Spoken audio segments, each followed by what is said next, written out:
The city is filled with buildings that call the historic district their home. Old buildings, however, are not always historical landmarks, and once a building is labeled a historical landmark, it cannot be torn down.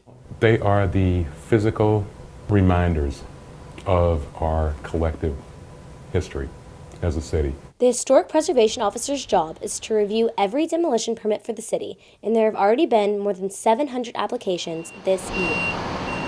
We have other developers who come in who have the attitude, the old building's in the way and has to go. It's usually a developer coming in from out of town. I think a lot of Austinites would say, well, you don't respect what we've got. The Phi Gamma Delta Fraternity House has been around for more than a century, and it is even considered a historical landmark. As you can see, the fraternity has plans to expand. And when they tried to knock down an old typing house that stood right here, that's when the city got involved. We saw it as just an old rundown house that really needed to be torn down. It had asbestos, it had animals living in it, it was gross. On the other side of town, the staff over at Hillside Pharmacy incorporated their historical building's past into their business plan. Initially, he owned a pharmacy here, and it was also a soda fountain. It's kind of a tasteful, like, time machine type of deal, where, you know, you can kind of relive like that old experience.